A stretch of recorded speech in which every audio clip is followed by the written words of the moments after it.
White lady. There it is. Hey, guys, we just finished a great podcast that you're about to check out with our boy Mike Szego from the link_podcast. Please check him out. John, what did you think about the show, man? First of all, thank you, white woman, for letting us know we're recording. Yeah. Always got to thank the white woman. Great show. I want to say that I think his last name is pronounced Szego. No, I think it's... I've heard his podcast, and I thought he said Szego. Oh, okay. So I like Szego, correct you out of politeness. Yeah. But you don't be like Perilla. It's Parrilla. You got to say people's last names correctly. Correct. Man, it was a great show. We talked about about everything. Just like you and I do. We were able to riff off of each other. Sports, which was on the agenda, TV shows, the controversy with everything going on with the Olympics and Sha'Carri Richardson. Yep. And then we got into hip hop, which I don't remember being on the agenda, but we got to talking about legacy and being old men, and then we get off our lawn talking about Jay-Z and Big L. Yes, and it happens. Yeah, it's just like every other show. He just came in and it was seamless, man. He fit in great. It was a great conversation. Got to know him. Definitely check out his show. And if you want to hear more about him, you'll be hearing about it right after this intro. John, you got anything else for the people? I'm good, man. All right, check out the show, guys. Peace. Yo, what are you doing right now? The big V. Look, man. All right, man. Let's just jump right into this shit. I made my wife wake up and drive me there anyway. Es a major. Pasó con eso? ¿Qué Pasó con español? ¿Qué pasó, papá? ¿Cómo estás? Any questions? Now, when you bought that sweater, right? You just go, fuck it. I'm going full Mr. Rogers. You've tuned into the Man Chatter Podcast.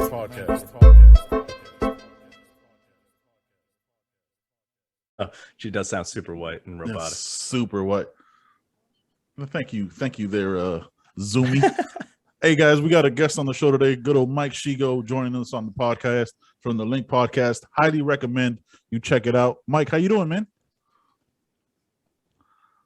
I'm good, man. Thank you for having me. Appreciate the plug on the pod at the link_podcast. If you guys are interested in all my ramblings that you'll hear for the next hour while I don't let anyone else talk. That's how it goes sometimes. I'm used to it. That's all this guy does. He just shuts me out of every podcast. I'm lucky to get a word in. He's the flavor flav to my. He's the flavor flav. Yeah, it's hard, bro. Hey man, just wanted to get you on the show, man. Obviously, love everything you do. A big fan of your your Triple D podcast, because that one really shows. Oh yeah, that one shows like how challenging it is sometimes to like do the pod by yourself and like just let the stream of consciousness happen, right? Because that's like where like I'm just gonna wherever this goes or wherever this goes. I think this is the most genuine way to podcast for me. I like to do both. I like to mix it up. I don't like to do too many one thing in a row, which gets me in trouble because like I don't really have a niche for my podcast. I don't have like one lane that I go in. Welcome. And you guys are similar in that way, which I like. Yeah, exactly. I think it's fun, man, because you get to just be yourself, whatever you are that day. So yeah, I decided to do like 7 mini podcasts for that episode and just record every single day to see how it felt. And so they were all a little different, but they were fun. And then this week, my most recent one, I had like 8 of my friends and I did a similar thing. We did like 5 minutes with each of them and strung it all together. So sometimes I like to do this interview style, but sometimes you just got to let it rip, dude. See what happens. Yeah, man. I saw that. I'm listening to the episode you did with your friend from San Diego, the stand-up. Oh, comic. Yeah. Comedian. And, she's awesome. Katie. Yeah, that story she tells about her ex and how she stood up there and like she broke the ice with the, hey, I'm mistake number 2. That's hilarious, man. I mean, but like you say, the amount of talent and guts that it takes to write something and then get up there for even 5 minutes, because 5 minutes seems like nothing, but when you're in the spotlight or in the limelight, it's got to be like an hour, especially if you don't get any laughs or if you bomb. And you're just by yourself. There's no one to save you. If you two get in trouble, at least the other person can make fun of you even or something, like anything to keep it going. Right. Yeah. But that makes it fun when it's just you. And I like to challenge myself sometimes doing the solo episodes because you really got to make sure you're on it. And if you're not on it, you better fix it or something because no one's going to want to hear you bomb to yourself, you know? But yeah, man, that's kind of why I wanted to do the podcast. I've just always been a talker. I majored in communications. I took like public speaking and thought it was no problem. And then I learned later that that's weird. Like most people don't feel that way. Biggest fear. Yeah. Yeah. And for some reason, I'm just blessed. It's not like I did anything. I just don't have that gene in me that cares that much, I guess, for better or worse. So, yeah, it helps. So I just like to mix it up every time and just do what's interesting to me. And it's been going well. So if anyone listening wants to check it out, definitely do that at the link_podcast on Twitter and Instagram. And you can find it everywhere. Yeah. You said something. And who distributes stuff for you? Is it Anchor? I use Anchor. Yeah. Anchor's great, man. It's been awesome for me because I knew nothing to start. And admittedly, it is geared towards like beginners, but I haven't run into any issues using it at all. And I'm already, many months in. So it's been good for me. Yeah, I've gone back and forth, and I started the pod solo back in 2017. I think John came in around like episode 78, 79, because there's that part where you it's hard to like niche it all together, and then like the beginning was just me rambling, right? It was like heavy political time, so it was like if my podcast evolves, just like my logos do, right? Like how it was isn't how it's gonna be, and so on and so forth, right? So it's a growth process. So it was like, and everybody's like, oh man, you got to find the niche that'll help you grow. I was like, I feel like a niche cones you in too much, because then you can't like talk about things that like you're thinking about, right? Like it becomes more like a research episode. You know what I mean? It's fun. Like if you're interviewing somebody, you do that research. But like if all you're doing is the research, that's so much more. And then it's like, then you don't get to be genuine, right? Like you don't get to be yourself. Nobody gets to know you. Yeah. I think it depends if that's what you are. Right. And that is genuine to you to stick with one topic, like the true crime people or whatever the fuck you want to do, then great, then do that. But I'm into so many different things that I would, it's hard for me, man. My background is actually in sports, and sneak peek maybe if I get to do it, but I think I might be starting a Twitch channel also, daily sports show. So stay tuned for that. We'll post it on all the social media. But yeah, I've been working in sports. I used to work at ESPN. So I dug all that kind of stuff. And I just kind of wanted an outlet to talk about other shit, actually. So music, movies, TV, and then I'll mix in sports and I'll mix in music and I'll mix in video games and whatever. But you're right, dude. I just don't like to be told to do one thing. And so like when the one thing goes well, I'm like, oh, check out this. Exactly. Yeah, I think our niche is our lack of having a niche. Yeah, kind of. Agreed. And I don't think it matters. I think if you're good, you're good. If people like the podcast, they'll like it. If they don't, they don't. Who gives a shit? And I mean, we don't try to be something you're not. Right. And we've like put out feelers to, to like listeners and friends, and you're like, hey, what do you think what topics you want to listen to? And we've gotten a lot of, when you had like the finance and money and Bitcoin and investing podcast, that was great. And that's awesome. But I don't know that I want to talk about investing for 60 minutes or an hour and a half every week, twice a week. Like I enjoy it, I read about it, but I don't know that that's what I want to talk about all the time, because different topics come up. There were fights this weekend. The Olympics are coming up. Hell, I mean, there's not the Olympics, but like all these women that are not being able to run from like East Africa because they have too much testosterone, etc. All that crazy stuff that's going on. So much shit going on. Yeah. Like I'd rather talk about that than talk about, well, you know what? Bitcoin is down to 32,000, and it's like, all right, guys, like I can talk about it, but not every day. And philosophically, it's like, would that episode have even been good if it were being done all the time, or was it good because it was authentic and genuine, and you were interested in it in that moment? Exactly. That's what makes it good. Yeah, I think like you said, right? Like some people that love true crime, horror, serial killer pods, no knock on them. Go at it. That's your passion. That's the one thing you could always talk about. It's just like for us and for me, it's very difficult because I like to get on. Sometimes I like to get on by myself and just go on a rant and talk about this thing that's been bothering me that just happened. Sure. You know what I mean? And like having that freedom where like if once like us, we had a serial killer starting 5 podcast, right? Well, because we just like found out about this number one serial killer that we never heard of, and we listed our top 5. Like, oh, this seems fun, and we just made it up. You know what I mean? Like it's interesting, but like to keep going with it was like that just seems taxing and exhausting to me. For us, for our I have a good quote.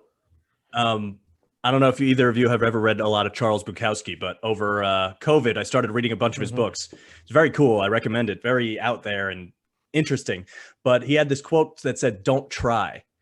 And it's kind of the opposite of what it sounds like. It's just like, it's more like, don't try too hard. Like if you're needing to feel like you're doing a thing because you have to, maybe just don't do that thing. It should come naturally and fun.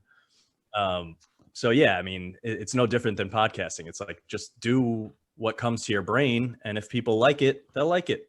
And if not, then maybe try to find your own niche because people got to listen. But I mean, I'm trying to start this way at the very least. So when you worked at ESPN, were you in like production or sound engineering? What? No, none of that actually. Well, my dad was a musician growing up, so I've always had the sound in my blood. So I've had that. Granted, I didn't know how to edit anything or even use a digital audio interface before I started the podcast, but at ESPN, I was doing stats and analysis. So I was just straight up sport focused, watching the games, doing box score entries, doing the play-by-plays and stuff like that on ESPN.com, a lot of stuff. So I've always been heavy into sports. Okay. Which I just want to give you, heavy into sports. I heard. You know what a digital audio interface is? We can talk about that off air. Yeah, we'll talk about that off air. Listen, I had to figure out what like RSS feeds were and how to share my stuff. All that. Like when this whole podcasting started, I was like, I had to watch YouTube tutorials. I had no idea about any of it.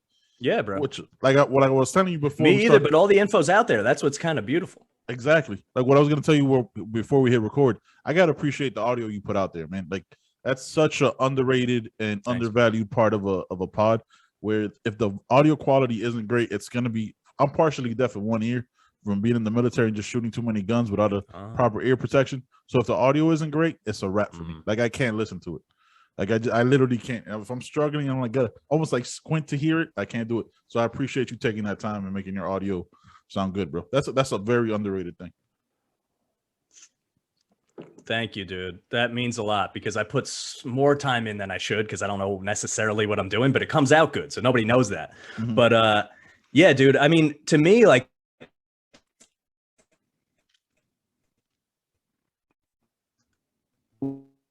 We talked all about the content, but the content is annoying to listen to or grating in any way. Why? But the acting was great. It's like, well, it's still not enjoyable to watch necessarily. Or like if a comedian gets on stage and they're like, oh, what should I talk about? Like, motherfucker, I don't know. You are the one that's supposed to be making me laugh. I hate that shit. So at least like come prepared and do the work. And generally it shows. So thank you. I mean, not just the quality of the audio, but I've heard quite a bit of podcasts that are real monotone, and usually those are they're like the crime and the murder. You know, that stuff I just can't listen to it. It starts to put me to sleep. It's real monotone. I was listening to an audio book I was in New York City, Virginia Beach over the last week, and I was driving back home yesterday, and I was listening to The Confidence Game. And it's essentially about the psychology about how people get conned, why they don't fess up to being conned, and then, you know, different stories and examples of cons out there. Of course, Bernie Madoff and different ones.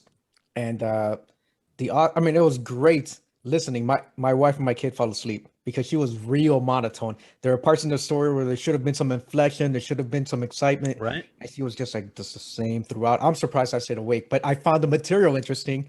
Enough that like it kept me awake, it kept my interest. But yeah, it's sad because you kind of know that like it could be so much better. Yep. Yeah. And also, if you have cool material, fucking hire someone to do the voice. I don't care. You know, like figure it out. But yeah, I mean, half the time I'll like sing shit on my podcast just to get into like you need to. I don't know. Well, you got to get in like a groove, reads, right? For kind of for Anchor, Anchor. yeah. But sometimes it just comes out because I'm just like trying to be goofy and have fun, you know. And it's not like I'm not reading an essay, you know what I mean? Yeah. But a lot of podcasts are like that. I'm not hating. I mean, you like what you like, but I at least want to put time into making it fun to listen to, even if I'm talking nonsense. 100%. All right, so let's get into these. Let's get into these fights. But if you listen to the pod, Mike, you know I'm terrible at segues. I just go right into it. Like, hey, look, here we go. Jesus so what Christ, did you that was bro? The worst yet. That's not terrible. You're in. You're right in. I'm in it now. Hey man, so what did you think about the fights? If you want to start from the Conor down, let's do it. You give us your thoughts on it, man. Sure. Let me tell you, this card, I was excited for this card. I'm a huge UFC fan. and I fucking hate Conor McGregor. I don't know how people like this guy. It actually bothers me very much. I just dislike him. Yeah. Why is he? I understand. I get why he was popular back then when he was young, because nobody knew anything about him. Right. So he was just knocking people out in the first round, talking shit, and it was fun. And then once he gets arrested for beating up an old guy at a bar, and there's abuse allegations, and he's talking shit about Khabib's wife and whatever, and Poirier's wife. Yeah, it's so much. It's like, dude, you can tell he doesn't even really care as much about fighting as he used to. The heart isn't there. And like, I just can't see anything likable about him. I've been betting against that guy for years now and making a lot of money. He's done. He's like, he's been washed up. Yeah. He got his ass kicked that whole round. Yeah. And it was almost annoying. I mean, you don't want to see anyone get hurt like that. It was nasty, that ankle break or the leg or whatever it was. Last 2 cards, bad leg breaks. I almost kind of. I was disappointed because I wanted to see Dustin just beat up on him some more. Same. Like, I dislike him so much that I was hoping, like, it's terrible he broke his leg. I was just hoping that it would have gone like 2, 3, 4 rounds. Just gotten his face punched in a few more times. I couldn't agree more. Because, I know. Look, his career was made off, I think, when he first fought Dustin back in 2014, 2015. Aldo was right after that. No, he fought Aldo after that. Aldo was right after Poirier. Yeah. And he also beat Eddie Alvarez before Eddie Alvarez went, I don't want to say downhill, but, to me, that was the greatest performance in the title fight. Dustin was coming up. Yeah. But Dustin was coming up at the same time as Conor. They're both about 24, 25. And, Dustin was young. Like he said it, right? He mentally, he wasn't there. He was letting everything affect him. Yep. Props to Conor. He's the one that brought UFC to him and Ronda, like, to the mainstream. They're the reason. They are the reason why the UFC is where it's at. Like John Jones, if he had that kind of personality, he would do the same thing for the sport. That's why he doesn't get paid. I think Conor said today or recently after the surgery that he sent out a tweet like, "You need guys like me," and it's pathetically true. It's 100%. Fuck, you do need a bad guy. Yeah, you do. But I also want to see the bad guy get beat up, and I didn't get to. Yeah, I know. But Floyd at least is just kind of in his own world and goofy and dumb. I don't care about that. Right. That's fine. Conor actually does like illegal stuff to people. And that to me is where it's like, all right, now you've lost all ability to talk shit. When Khabib beat him and then jumped over the cage to beat up his friends, I was like, damn, that's crazy, but you deserve it. Yeah, he deserved it. That's the most G shit ever. And what you said, what you said, what you said is why people will tune in to watch the next fight, because you need people like him. Like we all recognize that it's true. It's very WWE like. That he gets the casuals, right? He sells tickets. He gets the casuals. That's what it is. Like, you don't make Chael Sonnen did it before him. I don't want to give him too much credit. Chael Sonnen did this against Anderson Silva, 100%. And that was the beginning of it for me. It was like, and Conor, created this narrative. Colby Covington does it now with the Trump shit, although who knows what's happening with that anymore. But it's just, and so he did spark like a whole. Now fuck him. Another guy that I'm like, no, I don't. Why do I root for these guys? But you do need bad guys. It makes the good guys more fun. That's why I love Poirier, because he was so classy, and he was like, I feel bad for Conor, and like, I hope he goes home to his family. And you're like, in that press conference, you hate to see that. I hope that he's safe and he has a wife and kids. And but also I like that he broke character a little bit in the octagon, where he's like, hey, you can kiss my whole asshole. Yeah, dude. All you guys booing? I don't give a damn. Because he's nice, but he's real. You can tell. Yeah. And I thought it was sad seeing Conor on the ground. First of all, like, why are they allowing Joe Rogan to do this interview sitting next to him with a broken leg? That is insane. Dude, the memes have been crazy today about Rogan. I know. Dude, they had the one that, like, he was Sugar Sean O'Malley broke his foot. He interviewed him on the ground. DC crying after he got knocked out by Stipe. It's bad. I was like, dude, why are you doing this? Like, you have the choice. They made a rule. They made a rule years ago that they had to stop interviewing losing fighters. That was years ago they said that. But notice the names that you said: Conor, DC, and O'Malley. They just break the rules for the popular people because they want to hear sound bites. That's the way. So, that's the way it goes. But I thought it was sad. Conor's on the ground still talking shit, and I'm like, dude, we all watched it. Yeah. This wasn't behind closed doors. You just got whooped on for 5 minutes. You're still gonna talk? Yeah. That's sad. Your wife is in my DMs, I think is what he told him as he was walking off. And Poirier It's said classic. the most G shit ever. He's like, my wife is solid as a rock. Yeah, I was she's a never rock. worried about that. Yeah. Yeah, dude. It's just he definitely I crossed the fucking line. hate that guy, man. He definitely crossed the line. He always does. It's all he has. Yeah, that's it. That's his persona. But it's true, right? Like, if you go back to the timeline when UFC got sold for like the 4.5 billion, Conor's at the height of his Conor's at the height of his popularity. Ronda Rousey's a monster. You don't have those two personalities. Like John Jones was dominant, but who really, really, like, besides diehards, right? Who goes out of their way to watch a John Jones fight? You can't name five. Yeah, I mean, like, you can't name 5 people.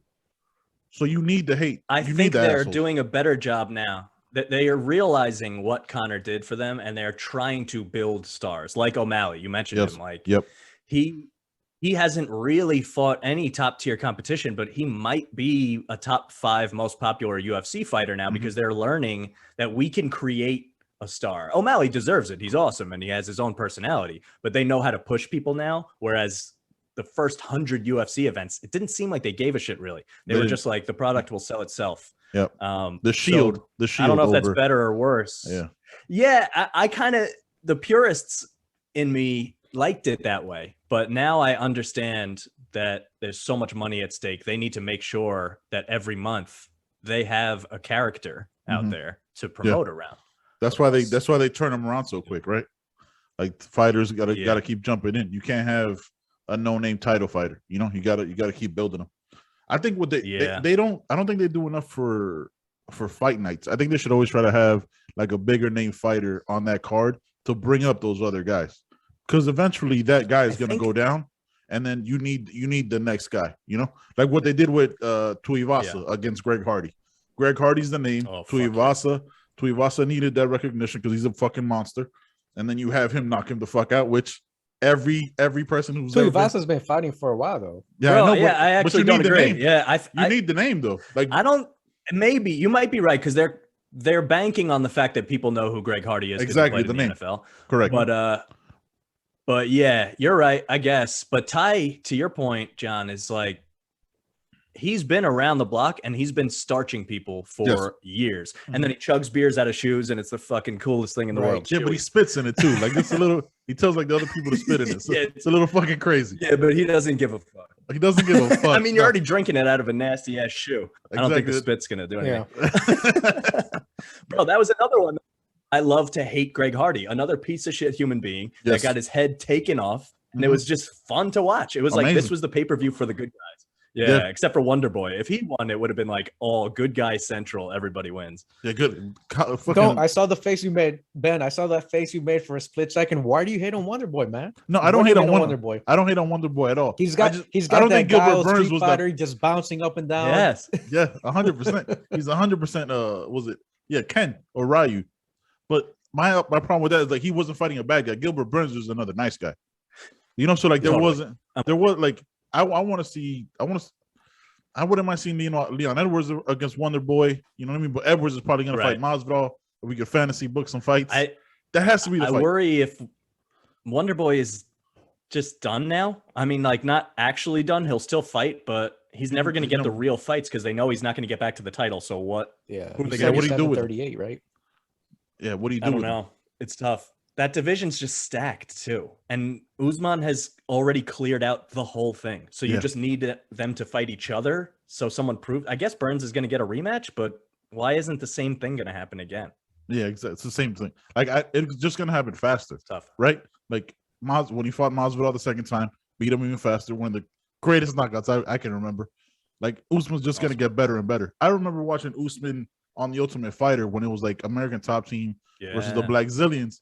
And I was like, okay, this guy's going to be good, but I never thought he was going to be this. Like, I never thought he was going to be the 170. Bro, that's fucking crazy. UFC has a weird good problem that all their champions right now are really pretty dominant. Maybe Jan Blachowicz, not so much, but like, other than that, they have so many guys that it's hard to see losing. Like, who's going to beat Ngannou for the next decade? or at least 5 years. Like it's just probably not going to happen very much. 155, where Conor and Dustin just fought, is the one where there's a ton of good people. But other than that, Usman's not going to lose till he retires. To me, I mean, he could get caught, but Burns hit him with the hardest punch he had to offer, and Usman ate it and then knocked him out. So I just don't know. I don't know what's going to happen there. But what do you think of the O'Malley fight? Oh, yeah, go. Yeah, I mean, Usman and Covington, I mean, that's got to be a rematch coming up at some point, right? They say it's that's supposed to be next. Supposed to be next, yeah. But like Covington hasn't fought since he lost to Usman. Like, I don't understand how you do that. Like, how do you just wait? Because he broke his jaw. Yeah, well, okay. So he healed. Yeah. He healed. I think he can still talk shit. I think you can't train. Like, I think you can't spar for like a long ass time, probably. One thing I wouldn't do. That's what he's saying. But it has been a while. Yeah, since that fight, like I don't like my first fight back. Me personally, right? Take it from a guy who's never fought professionally and doesn't like to fight in any way. Like I would not want the first fight back to be with the guy that broke my jaw and took everything I had. And because that was a war. That was one of the best fights of 2018. It was a great fight. Yeah. You know, Kobe can bang. Covington can bang. Yeah, he can throw. They're the same fighter, but Usman is just a little bit. Usman has the strength in the clinch. He just pushes people against the cage and they can't move. There's nothing you can do. He just beats you up to the body and you're dead. But I can't underestimate Jason Perillo as his coach because his striking's got superior. But you got to realize these guys will take the prize fight because they get paid like 10 times as much to be in that fight as they do to fight anybody else. True. So why would he turn it down? If you ever get offered the title fight, you better take it. You fucking take it. Yeah, we figure it out. That's why all these guys fight hurt. Yeah, exactly. That's red panty night. That's the only thing Conor has ever done for other people is get them paid. That's why Dustin turned down the title fight because he said, "Hey, I got a wife and kids to take care of, and you know the title fight wasn't going to get me any money. Like how risky Charles is that? Isn't going to pay me." He deserves so much credit. He took that risky fight just to get paid twice, then won both of them, and he's going to get the title fight. Right. Mm-hmm. Sick. End of the year. What do you guys think of the O'Malley fight against Moutinho? I really want to watch. I drove from New York City. I drove from New York down to Virginia Beach that day. We were supposed to meet someone, or my wife asked me, "Like, hey, do you want to stop by here?" I was like, "Nah, I'm watching the fights. I'm not stopping by here to have Korean barbecue. We'll skip that." Korean barbecue is delicious. It is delicious. We drove 6 hours, and I missed the Carlos Condit fight, which is, Carlos Condit he's been around for a while, and I just wanted to watch him fight. I missed it. It's a good fight. Moutinho, I don't know. That guy was just picked him off the street. Yeah, basically punching bag, but he just kept coming. Mm-hmm. He just kept running him down. And Terminator. I thought that for a second, O'Malley looked gassed a couple times just because he had to keep backing up, and he threw everything at this guy. Yeah, and he just kept coming at him. I was so mad when they stopped the fight. I'm like, how are you going to do this to this guy? I know he took a lot of damage. I get it. But this guy finally, think about it from his point of view. He knows he's going to get pieced up. He can't strike with O'Malley. Most people can't. Nope. But he took all of it and looked fine. He was never wobbled. He didn't get cut badly. Why can't you just let this guy finish what he came here to do? It reminded me of like Rocky 1. Where like Rocky just gets beat up and beat up and beat up and beat up and he loses, but he survives and everyone becomes a fan of him because of it. You could have made Moutinho a guy and then marketed his next fight as like, hey, remember when this guy survived 3 rounds with O'Malley? And instead I think they just wanted the O'Malley finish for some reason. Or Herb Dean just thought he was taking a lot of damage. I don't know, but I hated that. It was kind of annoying. I mean, he took in 500 punches. O'Malley was close to 90%. Yeah. He landed close to 90% of his strikes. It was that kid shouldn't have been in there. And Moutinho wasn't throwing anything. Like not really. Not really. Was it seven unanswered strikes? They got to stop it. I think is what the rule and is. that sequence where it stopped, I think O'Malley landed 6 or 7, and then Moutinho threw 1, and then he took a couple more, and then that's when Herb Dean stepped But he was taking clean, accurate shots, which were hard. But he wasn't taking power bombs. Remember when Gaethje beat the brakes off of Ferguson? He was taking power bomb after power bomb for 4.5 rounds, and they let it go on. Yeah. So the craziest when they stopped, it just felt weird. Kind of ended Tony Ferguson too. Oh yeah, it definitely did. I think that's another guy I used to love him, and I've been fading him since that fight because it's like it's hard a to human watch. being can't take that damage. Yeah, I think that's to play devil's advocate, right? In that sense, Mike, is that I think that's why they stopped it. It was like if they want to still use this guy again in Moutinho, they like have to try and preserve him a little bit.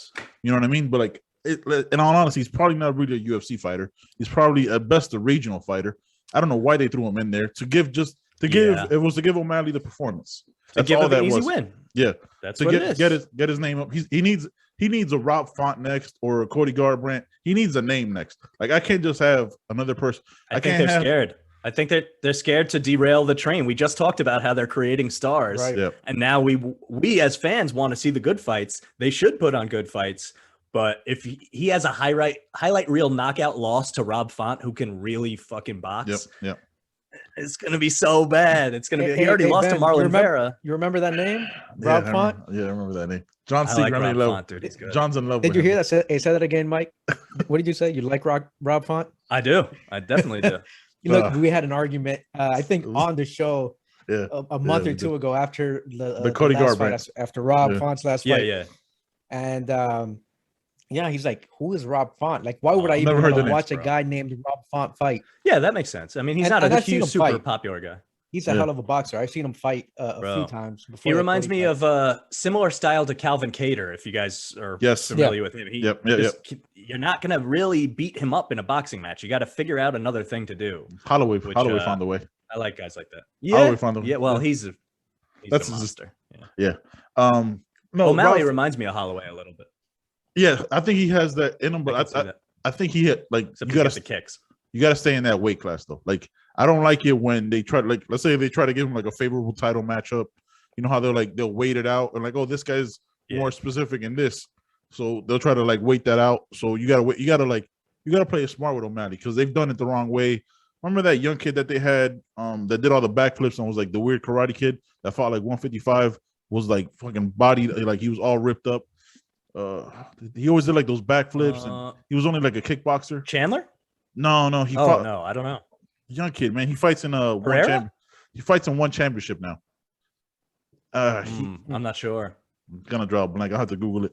But they did it with him where they like gave him too many other hard fighters that were just like ground fighters. He was only a stand-up. Got taken down by like Mickey Gall, choked out, and shit like that. God. So it happens. Like they gotta like find those favorable matchups to grow on, which I understand that they do. They do, I guess, but it's hard to have it feel so cherry picked. That sucks as a fan. That they're like pulling strings behind the scenes to make it more profitable. Like just let it happen. Yeah. Other sports don't seem to do that because they can't. If they could, I'm sure they would. But in football, you don't get to choose who's going to play in the Super Bowl. You just gotta let it happen. You gotta let fucking Tom Brady win again. God damn it. Yeah, that's not even. Don't even. I can't even go there. Fuck that guy. Just want to leave. That's a whole other podcast. That's the whole other show. Man. I don't know, and I also don't like this bullshit next month with the interim heavyweight title. It doesn't make any sense to me because they couldn't come to terms with John Jones. Did you hear about this, John? Derek Lewis and Cyril Gane, who just fight on a fucking fight night, is gonna fight for the heavyweight title. He's good, but why couldn't they come to terms with Ngannou and Derek Lewis? I don't know. It's exhausting. Because the UFC is trying to pretend like they have the power.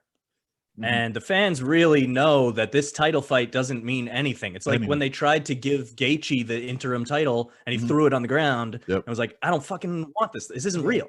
So the fighters know. But at the same time, I'd love to see the title on Black Beast. That guy's the man. I love that. I love best promos after a fight ever. My balls are hot. The king. Yeah, he's got a great Instagram too. Hilarious. Oh, it's great, man. So what else we got? Mike, before we go back into sports, I always like to throw in a random topic every episode, right? Let's do it. Very important question. What are your top 5 sitcoms? Without doing any research, just thinking about it for you growing up, what were your top 5 sitcoms from growing up to now? I have my top 5. John has his top 5. Wow. Yeah, I know. If you want, like now or growing up. I think that's different to me. But I'll try to mix it up. Let's go with like your top 5 all time. Like you can mix in some old ones and some new ones. Time. Yeah. This is all right. I mean, it also depends how you consider sitcom. Is The Office a sitcom? It is. It's a situational comedy, right? Yeah. Sitcoms, yeah. For The Office. It doesn't Office have to be live count. audience. It doesn't have to be live audience. Let's go with like 30 minutes or less type of thing. Yeah. Yeah, The Office is definitely king to me. It's just so rewatchable. That's what I love about it. Also, Parks and Rec, same thing. I don't know if you guys watch it, but I'm wearing a John Ralphio shirt right now. Yeah, that's awesome, dude. Yeah, it's pretty funny. But yeah, those two are tied together. Both written and directed by Michael Schur. Yep. So they're so similar. I'm gonna that kind of counts as one. It doesn't, but it's like Kinda to me, does, those are inseparables. Yep, similar thing. I gotta go back, give some love to some older shit. Fresh Prince of Bel-Air was like huge for me growing up. Yep. I'm a big Will Smith guy, still am. Yep. I love this one's more oddball, but you said old and it got me thinking. Boy Meets World was my jam. Topanga, son. Topanga. Come on. She was everyone's dream girl that's roughly our age. Yes. Literally everybody. Yes. Yes. Topanga and Kelly Kapowski. I want that guy as my neighbor and teacher. Yeah, Kelly Kapowski. Saved by the Bell, not gonna make my list, but I respect it. Yeah, we respect, but not on my list either. Yeah. So that's 3. Yeah. You got 2 more. All right. Fuck me. It gets tough, dude. It gets tough, right? Because you gotta like cut some So out. I'm a huge fan of Friends. I have to give that a slot because it was just like it spawned so many shows like it that people for 30 years now have been just trying to still do that. Just the Ross and Rachel in their apartment living life. Also, like even things like Big Bang Theory, none of that shit exists if Friends doesn't hit big. Because before that, it was more like Fresh Prince, Cosby Show. All those were very like scripted. Yep. And Friends was also scripted, but it was so laid back. It was about less. There wasn't this episode's about this situation. So yeah, and that just like Chandler was my basis for anything that's funny in my life. So I'll give you that. Yeah, I love Friends. And then I guess Seinfeld deserves to be there, but I'm gonna throw a curveball. I like Curb Your Enthusiasm better than Seinfeld, so I'm gonna go with Curb. I mean, it has to be, right? Because it's on HBO. You can get away with more. The way that it's filmed, it's mostly improv, more modern. Not a fan of Seinfeld. Yeah, and it has more. Well, Seinfeld had a lot of stars too, but Curb, because of HBO, they have all this money. They get all the biggest people to play silly guest roles, and that shit's hilarious. Yeah. Curb so is better. yeah, I guess that would have to be it. Yeah. That I guess that's 5. It's really 6. I cheated, but I still made it. Yeah, you still did it. What you got, JV? Yeah. What about you guys? What else you got? What about me? Yeah, what you got? Well, since we're talking sitcoms and we're not talking crime procedurals, because you know I put like all the Law and Orders in there, right? All 78 seasons of Law and Order. Not a comedy. Hey, I'm the guy that when we were going over top 5 TV shows, sitcom or otherwise, I'm the one that said Criminal Minds over and over. SVU. I think I said SVU or something like. I was like, I thought we were sticking to network shows. All right, I didn't know we're including HBO and other stuff. But Gotcha. I'll go with Curb. Friends is not gonna make my list. I would watch it. I think that was on was NBC. That Must See TV? Was that Fridays or something? NBC Thursdays. Same exact slot as The Office. It has it was lived in that slot forever. Yeah. 8 o'clock. Yep. So The Office makes my list. I'm not putting a 1 through 5 on these, but The Office. Yeah, is no list. ranking. Ben, your brother can kiss my whole asshole. Him and his hatred on The Office. He does hate The Office. He My can brother keep that does to hate himself. Who hates The Office? My brother. We gotta have a talk with this guy. Next podcast, he's coming on. I gotta talk to this man. Curb, The Office, Fresh Prince. Yeah. God, it's tough because I don't get a chance. I don't have the time to do any research. Even while you were naming yours, I was trying to come up with 5. It's hard, bro. Yeah, I'm impressed with myself that I even got through this. Yeah, it's hard when you gotta. Fun fact, I'll give you a second. No, I'll give you a second. I Met Your Mother for sure. Oh, that's a good one. Yeah. I don't know. I wear a lot of suits now because of Barney Stinson. I'll go to a thing. Because of Barney? Fucking wearing a suit. Challenge accepted. Yeah. I also have a Fresh Prince basketball jersey, the high school, the yellow jerseys. Oh, yeah. Oh, that's dope. Yeah, it's nice. Yeah. So that's 4. Or you got one more, Johnny boy. Damn. Yeah, it gets hard, bro. When you get to that 5th I don't want to copy too many from you because I remember that Boy tough. Meets World, but I don't. Let me see what else. It's hard to think of them. I think I'm gonna go with what's that show with Tim the Toolman Taylor? Oh, Home Improvement. Oh, Home Improvement. Home Improvement. Yeah. Oh, nice. Yeah. That Nice. was good. That's a good one. That is a good one. You Yeah, basically he's he's been remaking that show for the last 25 years. Like I've never like Man of the House or some shit. Yeah. For real. Or Hey. it's the same show. Why That man's getting paid though. exactly Good for him. keep making that money. Yeah. All right. I'm gonna go. I'm no particular order. As Fresh Prince, I think makes everybody's list, right? I'm gonna go Fresh Prince, Family Matters. I think Urkel is heavy underrated. I will put Good one. that I'll put Big Bang Theory just because like I wasn't a big fan of Friends. I know because of Friends, like all these other shows happened, but I think Jim Parsons, like the Sheldon character in Big Bang, is one of the most classic characters because he's so different than everything else that happened. Yeah. Let me see, that's 3. I've seen one episode of that show. Maybe We're binging it now, dude. We're like we just like we're rewatching it. We're like on season 2, and it's incredibly rewatchable. Like I didn't like. I don't like Johnny Galecki. I don't know why, but I just don't. From he's got a Roseanne? punchable face, man. He does. He does have a punchable Yeah. face. Yeah, I know. 100. He's I probably know. the worst part of that show. It's tough. Like everybody else is supremely Yeah. better than him. Big fan of Katie Kuko. It's not even him. It's not his fault. It's just the way he looks. It's his face. Like, what are you gonna do with No, it's bad. it? Yeah, it's not you, it's me. Yeah. What else? I got 2 more. Fuck. I mean, Boy Meets World is. I didn't even think about that earlier, but Topanga, man. I mean, that's such a essential show to like growing up for people our age, right? Because I was like right around the same time we were all that same age. Growing up was like, fuck, man. Like we have friends like that, like a Sean. And there was that Topanga girl, and at some point in our life, so it goes on. So there's, I had to put Boy Meets World. It was very like lesson-y too. That was such like that was more like the ones I was saying. Like each episode has its own lesson in episode. It's very old school in that way, but it was newer, so it was kind of a weird mix. And my I final think it was on one, ABC, right? So ABC being a That Disney property kind of has that that has to teach you a lesson. kind of. I wonder, is that on Disney Plus? Because I'm about to fire that thing up. Yeah, it is 100%. Probably I would That would be imagine awesome. so. Every season. Yeah. Oh hell yeah! And number 5, Brooklyn Nine-Nine. Oh, good one. That's coming back final season soon, right? Final season next month, August. Yeah, I think so. on Peacock. Yeah, dude. That is Hell yeah, I like that show too. laugh out loud funny, man. That is very much so in the line of like The Office and things like that. Oh, dude, it is brilliant. Oh, so funny. Like we called Holt it, is the funniest, one of the funniest characters on TV. dude. Like, I've you could. only seen a couple episodes, and to tell the truth, I think it's probably funnier than The Office. It's really good. That's really It is good, really, dude. and it stays good.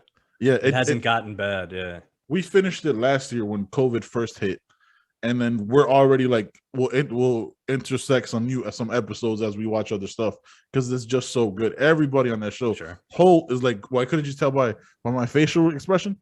Like, and he has the same facial expression throughout the entire show. Dude, it is fucking great. It's great, man. Dude, the writing for him is like so, yeah, it's so funny.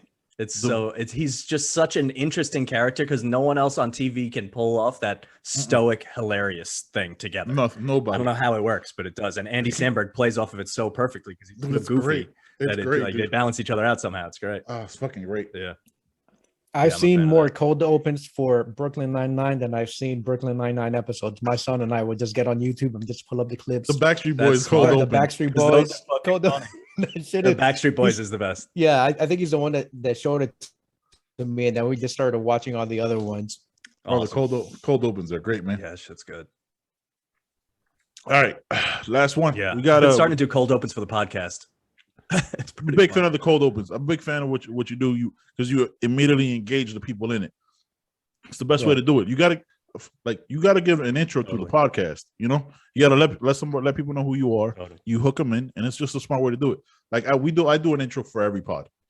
You have to. It's like here's who I am. This is the first time you ever I think listen so. to us, right? Like just makes sense to me, at least to us. Unless for some reason we just start off on this perfect thing, and then I'll like to just launch right into it just to get like you're right in the middle of it right away. But yeah, even when I do that, I go back and then I stop it, reset expectations a little bit, and then build it from the bottom again. Yeah. So Yeah. I'm a fan of the cold open for sure. Yeah, man, definitely. All right, we got the. I guess we could start it off with the USA losing to fucking Nigeria before we talk about the Olympics. But USA lost to Nigeria. I think they might. This team isn't that good. It's terrible, bro. As far as like they have a lot of talent, but they have there's no point guard on the team. None. They have Dame Lillard, but he is not for this team. When you have this much talent, you need someone to coordinate what's going to happen. And I'm sure they'll figure it out, but I would have taken a Kyle Lowry. I know he's older. I think you need Chris Paul. He's not going to play, but he's the guy. Like you need a guy that's unselfish. That's going to even like he's not good anymore, but Rondo would have been good. Like a guy that you don't want to take the shots, but can get the whole thing going. Mm-hmm. And instead they're just going to have to play through Durant and Tatum, I guess. Exhausted. And they're going to be exhausted. It's just going to be like ISO after ISO after ISO. Mm-hmm. But what they're going to win anyway. It doesn't matter. Right. But this is bad to lose to Nigeria. Yeah. 9 years ago, they beat Nigeria by 80 points. Yeah. 80. Yeah. And they lost. Yeah. So that's a dude. One thing. First of all, I didn't even know they were on. I didn't know they were playing. Caught it after the. It was a prelim at least. Yeah, it was a highlight. I caught the highlights that they lost. It was like I said, USA stunned. I was like, USA stunned. They only won by 20. You know, like that's what I thought. And then it was like they lost 90-87. Then you look, Nigeria has 4 NBA players. Okay, 4 NBA players. Is it possible though? Could it be that the world is just catching up and I mean, not to say that the USA isn't going to be dominant anymore. They will be, and they'll win the gold in all likelihood. But there are guys in the NBA on Nigeria. That didn't really used to be a thing. There's NBA guys all over the place now. Yeah. And maybe the talent is just spreading. These guys are more willing to play for their home countries. Which didn't happen before. Yeah. And it's just yeah, exactly. It gives them an opportunity to shine, gives them some game time in important games, quote unquote. So it's smart to do. Like I didn't know Ben Simmons could play for Australia. Like I thought Ben Simmons was like Canadian or some shit. You know what I mean? Like I didn't know where I didn't know Australia. As long as you have citizenship, you can classify in like anywhere, I think. As long as you're like most countries allow you to hold a dual citizenship. Yeah. And Ben Simmons, like DeAndre Ayton, they were saying I heard on the Bill Simmons podcast, I think they were saying he should have reclassified as American because I think he plays for Bahamas. He's not going to play because he's in the finals, but he is a Bahamian citizen. Yeah. And so they don't have access to him on the USA team. And because of that, they don't really have a center either. So they don't have a center. Yeah, Bam is their biggest guy, but they'll be fine. They'll be all right. Because it's just too much talent. No one's going to do anything about Durant in a close game if they need him, you know? Yeah. But it was kind of sad. Kind of weird. Well, you know, I'm not really too saddened by it because I see what Ben is trying to do here. What he did here was completely ignore the fact that what I do. Lionel Messi and Argentina won the. What did they win, Ben? I know you're a Real fan. I know you're a Cristiano fan, and you try to just like ignore anything Messi does. I did want to skip right over that. I know you just skipped right over it. I didn't go home to watch the game and the fights. Congrats to Lionel Messi. He deserves all the trophies he can get. The greatest player ever. All right, now he's got a championship with the national team, which he didn't have. You know, it took Maradona, the hand of God, to be able to capture that for Argentina back in the day. Yeah, true. That was a World Cup, though, right? Like how many? Yeah, it was a hell of a run. How many people really saw Argentina versus Brazil? Brazil had an amazing second half, though. They could have easily put up 3 goals in that second half. They needed Messi to put the team on his back, kind of. But that's always what it is for them. It always just comes down to like he has to be Superman or they don't do anything. Barcelona, same thing. And so it's cool to see him be the Superman and then they win. But then when they lose, it's like, fuck, can we get someone else to handle the ball? Yeah, and somebody to help him this game. I mean, like this game, it was Di Maria who scored the decisive goal, the one goal. But throughout the entire tournament, it was Messi putting them on his back, controlling the pace, and with his accuracy passing and his goal scoring. He was, I don't want to say he was kind of invisible during this game. He was. I mean, I was watching him get back on defense and do. He was doubled a lot. See him do. He was doubled a lot. Yeah. So what are you going to do? Like that in itself is creating space for Di Maria and everybody else. So being a decoy also helps. Being a false, almost like a false 9. Yeah. You need that because they have to have the 2 guys on him. Once they give up the double, He's going to beat anyone one-on-one. Yeah, I can't believe he didn't put that goal away though when he was one-on-one with the goalie. Rare, very he tried rare. to bring it back to his right foot, and I thought he usually sneaks him in low. Yeah, that was bizarre. But hey, they got it done. Finally. What do you guys think of Olympic soccer this year? Who the hell knows what's going to happen with that, right? Because I don't even really know the teams because it's under 23, but then you're allowed to have like a couple of guys that are over. Yeah, I think you have like 1 or 2 senior players that you can have. But I'll be honest, like if the US isn't involved, it's hard for me to like get into it because like I watch European soccer and I know some of these players. Like I watch some or most of the Euros, mostly the highlights, but it's hard for me to like get into it when like the US is such a failure for some reason, like getting to qualify for the Olympics consistently. Like they haven't qualified in like the last 12 years or some crazy shit. Like how does that? They're not good.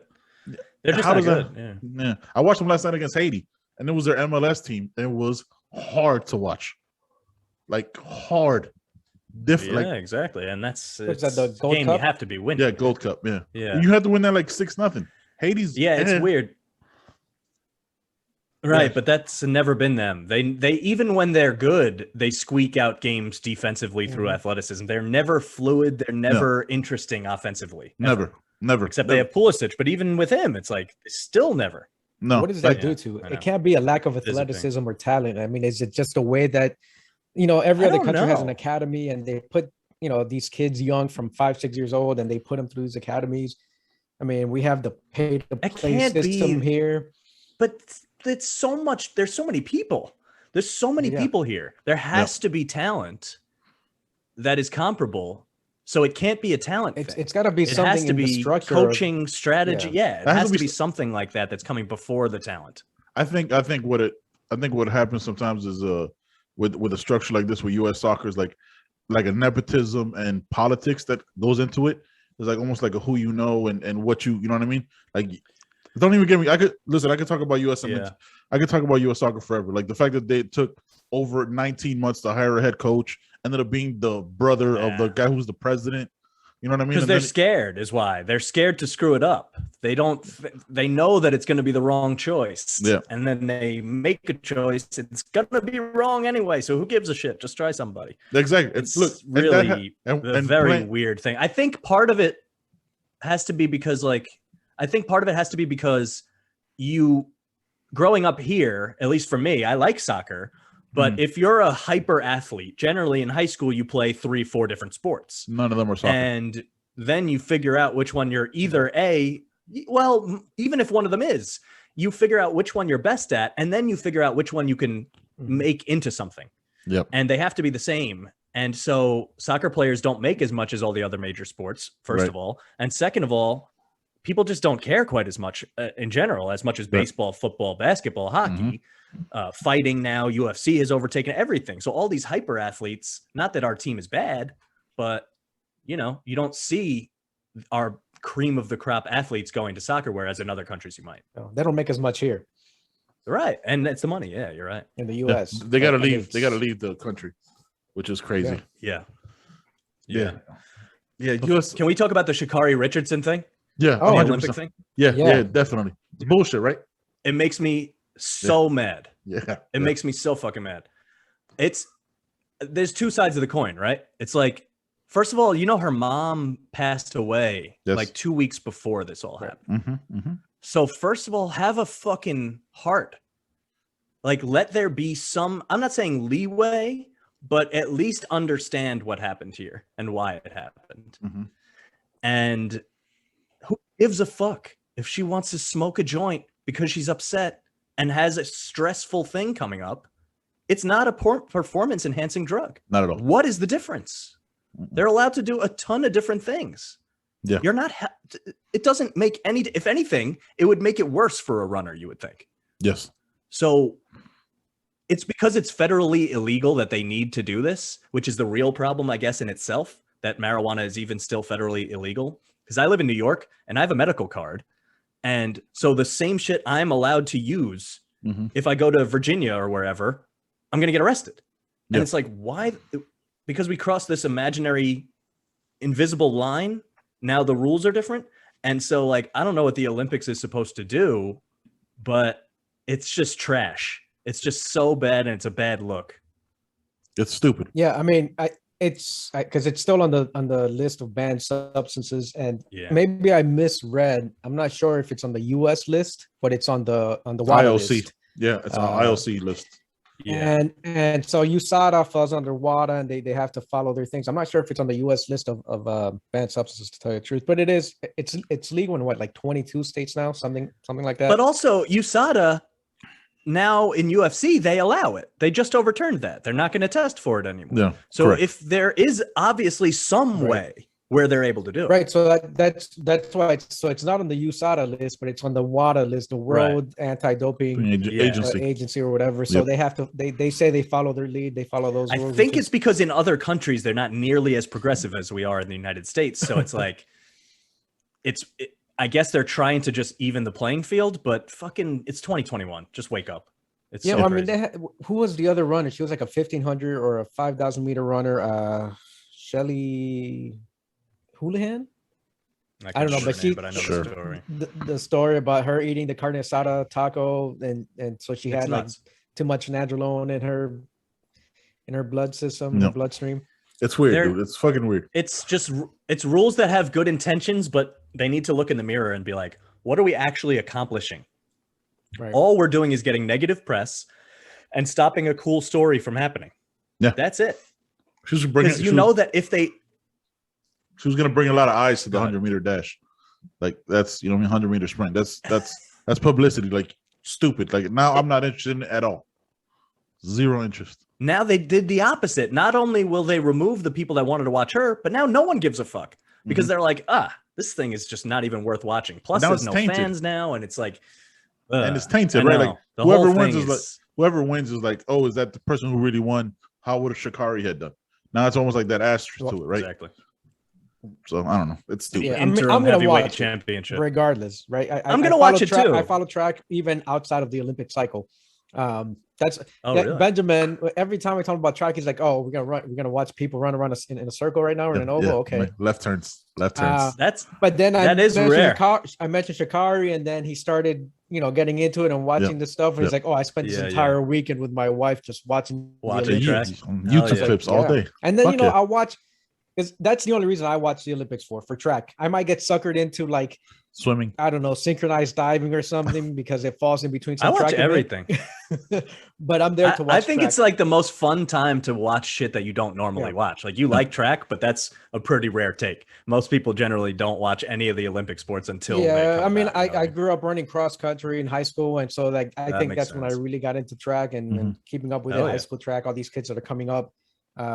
Through the ranks, like some incredible high school runners, which none of you know because no one follows running or track. But then we get to the Olympics and you're like, I knew this motherfucker 10 years ago. She is essentially she's like the FloJo of our generation. Like she is running those types of times. Really? I didn't even know that. Like she's clocked. Like FloJo has like the top 5 times of all time, and then Sha'Carri has like. She's somewhere in like the top 10. She's got a couple of 2 or 3 in the top 10, and she's 21, 22. So her Olympic career is not over, but that other girl, Shelly, I think she's 30, 31. So it's not only she's missing this Olympics, she's missing the next one because and also Michael Phelps won 1 million gold medals and was smoking weed on camera. Well, and no one ever tested positive. I know, but still, it's just like hypocritical. It's like the whole thing is just very. I guess there is a side of you that's like, hey, maybe you shouldn't have done it because better. You're going to get busted for this. But look, but it's situational, right? Like he was caught hitting a bong at a party. Right. She was smoking because she found out through a reporter during an intervy that her mom had died. Like she didn't even know. That's when she found out during an interview. Terrible. It's like, what do you, she could have gone and gotten blitzed and grabbed grabbed a bottle of some of this bourbon and done whatever. Shut up, hungover. And she would have been fine. She could have gone and got arrested, got a DUI, crashed her car. They wouldn't give a fuck. They'd give her a medal. She'd still be competing. Yeah, she'd still be competing. It's crazy. It's like the hypocritical shit is so annoying. Yeah, it's weird. IOC has some. But it does taint it a little bit. Yeah, the IOC has some weird rules though. Like they also like ban certain hats, like hats for swimmers, because like black women have like thicker hair, and they didn't let them have certain caps for their swimming. They could only use the specific one, even though it shows like no advantage. They have like these weird rules that are completely archaic and completely that just feels bullshit. like leftover racism bullshit from some European country. Yeah, exactly. Like Or somebody United at States. some point, yeah, or United States, somebody at some point goes, "Nah, those don't work." All right, guess they don't work. Yeah. It's so stupid. It's so dumb. Yeah. Dude, I know I'm- it is. And it's such a fun thing to get into for 2 weeks at a time. Yeah. And all they need to do is not fuck it up horribly. And that's all they've done. Yeah. And it just sucks. Hey, That's by the all way, anybody if can you talk do about. watch- If you do watch the track events, Yeah. there might be some world records broken. Just Yeah, because more than a few. there's the super spikes or the super cleats, super spikes. That's a big thing. None of these runners are saying how it's affecting their Wow. times, and they're dropping like times of their PRs and their personal bests. And Nike and some of these other companies that have caught on, but the technology in their spikes, it's such that they're so thin, they have no support. And we're talking about like 1,500 meters, like the mid distance sprinters, or runners, that it reuses some of the energy when they strike the ground. It kind of reuses that energy to help them propel their, like a to Black next step. Panther suit. I swear to God, I was about to say that something shit, like Mike. So even if they Swear to drop God, I like was gonna say a that second shit. and a half, a second and a half is a lot. That's when a you're lot, talking yeah. about 1,500 Oh, meters, yeah. because those times drop by maybe hundreds or tenths of a second. Wow.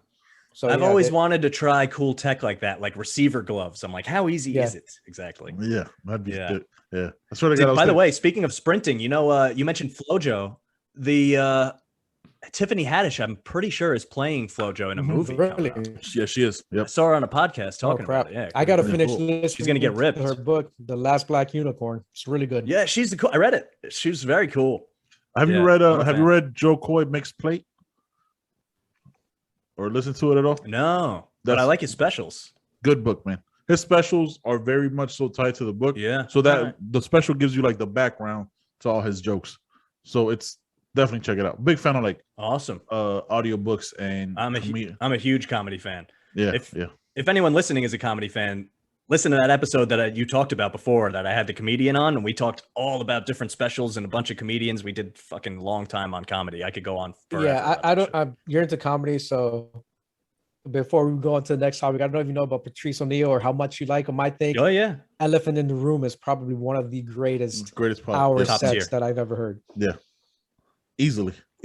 Top tier. I mean, that Killing Them Softly to Chappelle is yeah, my yeah. number one. Yeah. Mhm, mhm. But Patrice was Hey, a different baby. animal. I mean, Patrice, the way he could worked just, the crowd too.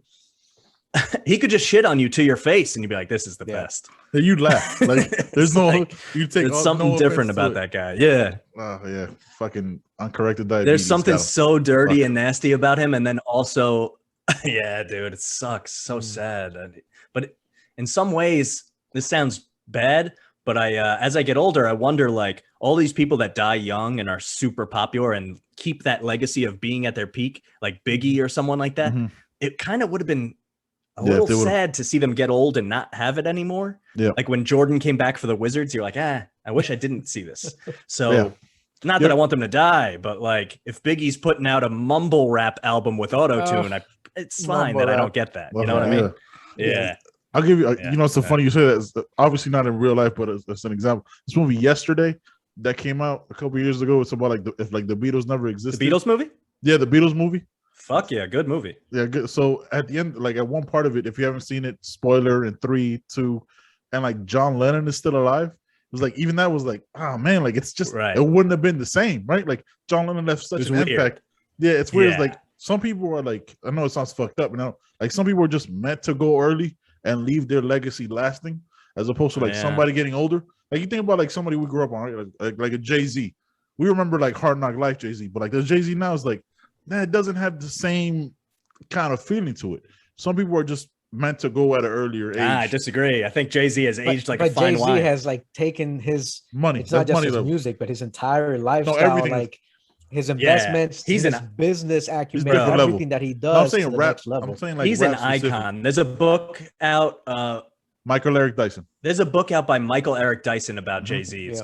You read it? Made in America? Yes, sir. Yes, sir. Great book. Big Michael Eric Dyson Unbelievable. I fan. mean, Jay-Z is a different breed. That's yeah, me too. And I'm a big Jay-Z fan. I actually think Watch the Throne and 444 were like really top tier albums. So I'm gonna push back. I think Jay-Z still does. No, I mean, yeah, I give you. And I okay, saw him live with Beyonce, and that shit blew my I saw face. him I live. agree. for And the- compared to the rappers now, Like he's untouchable. I can't listen to his crap. He can come out with a freestyle about nothing, and I'd listen to it 500 times over Lil Yachty or whoever the fuck. And like break it down to what it all means. J. Cole and yeah. What are we gonna say, Jay? His shit is crazy. Jay-Z Decoded is another cool book where they literally break down like all of his every bar lyrics and what they all meant, like just specifically breaking down songs. Yeah, it's dope. Yeah, I love hip hop, man. I'm a big fan. What are you gonna say, Jay? Oh no, I said with the exception of J. Cole and Kendrick Lamar, I'm sure there's a couple other rappers out now, but like when you talk about Jay-Z, maybe if you compare him to like his, you're talking about like late 90s, and I still don't think he's fallen off, not like you say, but if you compare him to rappers now, yeah, it's a different level. And we talk just about his rap, he's at a different level. He's talking about different shit. There's a lot of good rappers out still. I just think there's so much. It's like anything else. It's very like saturated with a lot of other crap. There's just a lot more shit. Yeah. It's the same with TV and movies. There's going to be more bad ones because there's just more ones. Yeah. There's so much stuff. It's like when ratings go down and they say, "Oh, NBA ratings are down 20%." I'm like, "Yeah, no shit," because TV shows are up 20% with how many there are. Well, it's like podcasts. So other people. Yeah, right. Like there's more to listen to, so it's harder to get your footprint in, and not everyone is as good as us. Fucking right. You heard it here first. You heard it here first, or for the 198th time. Hey, listen, we could talk about this shit forever. There's so many things to talk about. Listen, I think Watch the Throne was phenomenal. I'm just saying, like, not to jump back on the Jay-Z shit. It's what if you compare him, he's so far above everybody else. Like, if you listen to him, and then you've only heard mumble rap for the last 10 years. Like the Jay-Z shit, like you almost have to like reprogram your brain. I go, okay, it's not all supposed to be mumble rap. If like the Migos take over and then you hear like turn 155 and turn 125 to 250, 250 to half a million. Don't say that name ever again.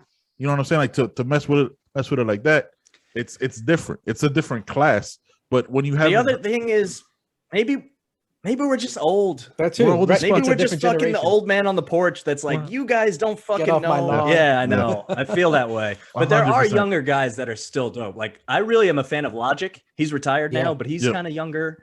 Anderson .Paak, not really a rapper, but still hip hop. I'm a fan of his. Yeah. There's still a ton of guys that are out. You know who I like? I'm looking forward to that album. Anderson .Paak and Bruno Mars. Bruno Mars is going to be dope. Yeah, Bruno Mars is fucking amazing. I can't wait. Yeah, I'm a big fan of the Baby. Not a rapper at all, but Logic retired. Logic did retire. Logic retired, yeah. I think he was having a lot of if this is just me bro sciencing, if Mike tell me if I'm wrong, like I think he had like mental health issues and like family stuff, and he was getting a lot of like negative. I think he was just burnt out, and he had a kid. Yeah, he had a lot going on. Yeah, he has a Twitch stream now, which is pretty cool. You should check that shit out. Sometimes he does a Twitch stream where he'll break down his own music and listen to it and tell stories about it. It's pretty cool. Joyner Lucas, but then again, he just put out a song like 2 weeks ago. So what the hell does retiring mean? Retired doesn't mean shit. It's like retirement doesn't mean shit. You might still put out more music. Yeah, he retired to become a full-time Twitch streamer, which you know what? He's getting paid off Twitch anyway, and he can make his music, and he's not beholden to any record company. No one's going to be surprised if in a decade he comes out with a new... I mean, Jay-Z retired. We just talked about him forever. He retired and then came back with 4 or 5 first more album back. American Hustle? Yeah, it was something like that. Yeah. Because he retired to the Black Album. Yeah, and he's been dope since then. Yeah, he retired to the quote-unquote retired to the Black Album. Then 12 albums since then. So it's retirement doesn't mean anything. It's you think we'll ever get Watch the Throne 2, or is Kanye just off the deep end? Kanye's gone, bro. Kanye's gone, bro. I love Kanye too. I'm a supporter. Yeah, I'm first 2-3 albums of Kanye. Yes. Hey, you talked about legacy 808s and Heartbreak is where I kind of ended. That was it. Yeah, that was the last one that that album's really, still dope. That album's fire. I love that album, but after that, I couldn't really fuck with Kanye after that. 808s. Life of Pablo is great. I wasn't. I thought the Life of Pablo was awesome. What were you gonna say? Yeah, his new shit, the Jesus is King album, even that had some moments, but that wasn't as good. I haven't heard it at all. Any gospel? I mean, it's worth listening to just to see what it's all about, but it's not what you want it to be. Right. And it's hard because it's Kanye. Maybe I'm old. Like we were talking about legacy before, and you guys are talking about Jay-Z and that's some old man shit. You're talking about legacy, and I was thinking about Big L. I don't know if you know about Big L. No. Yeah, what's that first album called? For a long time, there was like, what if the same questions? What if Big L was still around? What if he had he hadn't gone in '99 or '98? I can't remember, back late '90s. Nah, I think it was '98. Because he was one of those guys too. Maybe he was a little bit more underground than Jay-Z. Lifestyles of the Poor and Dangerous. That's the album. Yeah, he was the coolest dude. I'm a big fan of like Outkast too. I mean, if you want to go back further, like Eric B and Rakim, I'm into big time. Yeah. I'm also from New York, so I'm partial to like all the New York guys. I think Big L was like the first rapper. To East Coast rap too. I mean, we grew up in Miami, so I wasn't huge into West Coast stuff. Yeah, no, I was always a Biggie guy. Wait, you said you're from Miami? Yeah. We both went to. Oh, okay, so you're like a huge Pitbull fan, I guess. No. Nobody's a Pitbull. I can't hate him for getting his money, man. He's Mr. 305. Mr. Worldwide. Get it right. But you can't hate him for getting his money. Right. He made his money, but I moved to Miami and then I heard 2 Pitbull songs and I moved the fuck out. There was a run for like 3 years where he was on everything. Dude, why did he start wearing gloves everywhere though? Are you like late stage Michael Jackson? What happened here? He was trying to change. It was weird. There was like a 3-year run where he was on everybody should. He had songs with like Chris Brown. For real. Him and Rick Ross. Something happened. Yeah, Rick Ross could have been so much bigger and better than he was. Still solid albums, but it just I feel like he missed his like. There's these moments that happen, right, to like become a superstar, but like to become, and then like he just put out a album or something, and then something just happened. Yeah, Pitbull became super pop. How many songs do you think? Seriously. How many songs do you think Pitbull and Rick Ross are on together? It's probably, I can't think of any, but it's got to be at least 10, just because they're all on everybody's songs. Right. Yeah. Especially with DJ Khaled. Especially Pitbull. Especially with the DJ Khaled for like featuring. Yeah. Oh, dude, he's the worst. Oh, don't even fucking get me started on DJ Khaled. Oh, dude, the new album was so bad. I was excited to listen to it, and then it was just him screaming his own name and 10 features that phoned it in, and I didn't care about. I was like, get this shit didn't off matter. Ears. And then there was like some Post Malone features in there. It was like, could sometimes be good. It was just like, nah, I'm good. Like I'm all set here. He's cool, but all of them. It just felt like even they didn't want to be there. Like, nobody wanted. It was like a COVID album where they were just like, I guess I'll do this shit. I'll take a little bit of money. Dude, I'm a big fan of. I like esports. I like video games, and I play Overwatch. Mm-hmm. And the Overwatch League had a big grand finals thing, and they had DJ Khaled perform, and they didn't really realize that is like the opposite of what all gamer nerds probably want to hear, and it was the most fucking hilarious thing ever. You guys got to watch it on YouTube. Look it up, and because everyone's just booing, and he's just not getting any love. He's still trying to go on. It's just embarrassing and hilarious. He's a hype man at best. Like, no, I'm not gonna go see Flavor Flav. Like, I don't give a, you know what I'm saying? I don't give a fuck about it. Like, it's not, he doesn't bring anything. But that would at least be funny. Yeah, that would be funny. He had a hell of a show. Exactly. At least Flavor Flav is like a weird character, right? Yeah. There's nothing there behind it. Remember that show? Oh, holy fuck. I'm pretty sure there's a spin-off of that show. I Love New York. You remember that shit? Yeah. Dude, every reality show. It's sad that I know that. Yeah, that is some shit. I'm mad that I even just said that out loud. I would ask you to edit it out, but I want you to leave it in for last. Here's what's fucked up. I remember because she was the girl that didn't get picked because she was like the most popular one, and then they did that whole thing off her. Yeah, I remember that shit. We leave everything in, Mike, unless we said like, bro, they thought it was like The Bachelor, where you have to have the next person go. Yeah, hilarious. I mean, they gave Flavor Flav a TV show that actually happened in real life. Yeah, I didn't watch it. You know what? I spent too much time. Ben will ask me. There's TV shows that I should have watched and should watch, and maybe at some point in my future, 5, 10, 15 years from now, I'll watch. That I will watch. But I mean, I'm talking about like there's a show on Showtime, I think, that just finished that I've been meaning to watch, but I wanted to wait for it to be over. I think it's set in Chicago. It's with William H. Macy. Oh, the Shameless. I saw like the first episode of like. It's got like 8,000 seasons, and I was like, I saw the first 15 minutes, and I stopped. I was like, Ben, I gotta wait till this. This is how you do a segue. I wanted to watch it. I really liked it, and I was like, I gotta wait till this shit is the whole show's over, and I'll binge. It is over, and I have an episode on my podcast about the finale and how shows go on too long because it got shitty at the end. But it was dope in the beginning, and you should definitely watch it. Yeah, but that's how you do a segue. Yeah. Are you taking notes, man? Yeah, I'm taking notes. Am I invisible? Right with my bourbon. The hardest part about series like that, because they're like 50 minutes long each episode, and there's like 14 seasons. That's gonna be so hard to finish. So hard to finish. What season? Like Sitcoms are rewatchable, but to if rewatch, if you haven't already been watching it, yeah, it's hard. Like when you if you miss a couple, like I just watch it when it comes on Netflix to catch up on the season. All right, I'll watch it then. But I can't watch a show like that. That's too many episodes. That's too many. Like my brother's been trying to get me to watch. I agree. There's Supernatural. Can't get back. It's impossible. It's too long. It's too long. Supernatural has 87 seasons. There's no way. That's what I just watched. And it's 20 seasons. I think it's crazy. Yeah, I hate that. I can't do that. It's too much. It's too much. It's simply too much. I can't do it. Yeah, sometimes it's worth it, but I could watch 3 other shows in the time where I could watch one. It's like there's too much shit out there for me to waste my time. 100%. Show I will recommend. The reason why I don't watch a lot of these shows that he wants to recommend is because I spend a lot of time either I'll watch a podcast or I'm listening to Lupin. You're welcome. Thank you. You guys been preaching this show hard. I got to get on it. Listening to books or reading books. And so I spend most of my time doing that, and then I'll watch a TV show here. Yeah, I'm a nerd, whatever. I have like hardcover books of Edgar Allan Poe. I have an entire Sherlock Holmes collection. So I just pick them up and I'll just read. I'll read like 15 minutes and I'll read another book. So I spend my time doing that kind of stuff, not watching, with the exception of like 2-3 weeks ago where I saw this Korean this K drama, Vincenzo. They're fucking almost 90-minute episodes, and I saw that shit, and it's 25 episodes, something like that. And I saw them all in a weekend. I don't even think I spoke to my wife or my kid. Well, my kid was away at a friend's house for the weekend. They were camping or some stuff. I was up to like 3-4 in the morning. One of those weekends where you don't leave the couch. No, I didn't. It was terrible. I was discussing with myself. Order food 10 times. This is happening. I was discussing with myself. I was such a piece of human garbage, but I did it. But is it better to do that and just be garbage for 2 days, or to drag it out for like 6 months where you don't even want to be watching it anymore? No, I choose the first option. Yeah, you'd rather just burn through it. That's what I did with Lupin. I burned the fuck out of that because it's only 10 episodes, 2 parts.